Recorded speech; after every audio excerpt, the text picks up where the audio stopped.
Përshëndetje përsëri këtu nga zyra ime, sepse ka një tjetër lajm shumë të mirë në projekt buxhetin 2026, i cili është fillimi i praktikës së indeksimit vjetor edhe për pagat e punonjësve të sektorit publik, qoftë në nivel qendror, qoftë në nivel vendor, të cilat do të korrektohen çdo vit në bazë të inflacionit. Kjo është një politikë e re pagash që e kombinuar me rritjen e përgjithshme si rezultat i rritjes pagës minimale për të gjithë, i shton gati 100 milion euro qysh në vitin e parë 2026, shumës që mandati i katërt do të vërë në dispozicion të rritjes së fuqisë blerëse të gjitha kategorive shoqërore.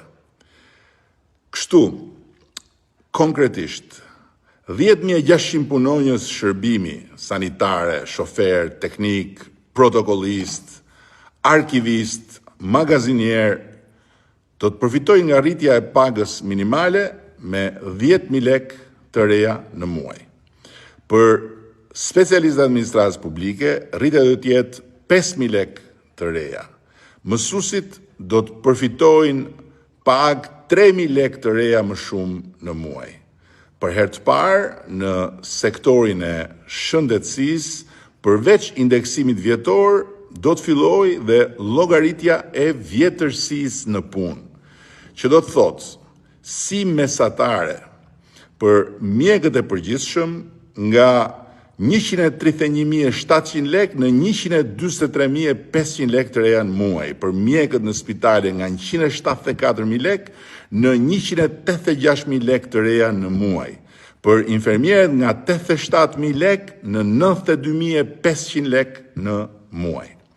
Po ashtu, edhe për punonjësit e policisë së shtetit, përveç indeksimit do të ketë rritje për vjetërsinë në punë, e cila për gradat më të ulta përkthehet në një rritje mesatare me 5.000 lekë të reja në muaj.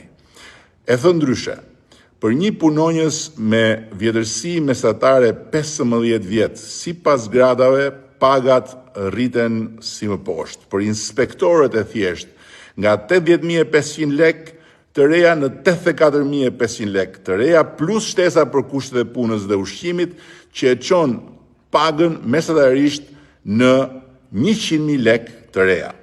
Për nënkomisarët, paga do të rritet nga 95.500 në 101.000 lekë të reja, e cila me shtesën për kushtet e punës dhe po ashtu për ushqimin shkon në 116.000 lekë të reja. Për komisarët nga 105.000 në 110.600 dhe me shtesën për kushtet e punës plus për ushqimin shkon në 125.600 lekë të reja.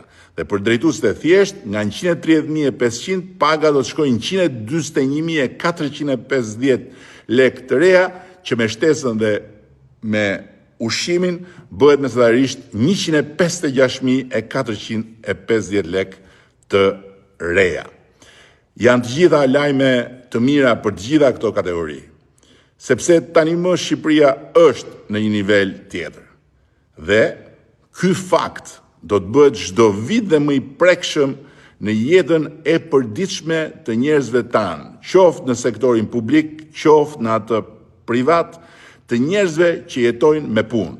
Sepse ata që na dhanë besimin e jashtëzakonshëm, me 83 mandate për Shqipërinë 2030, meritojnë çdo vit e më shumë dhe do të kenë çdo vit e më shumë.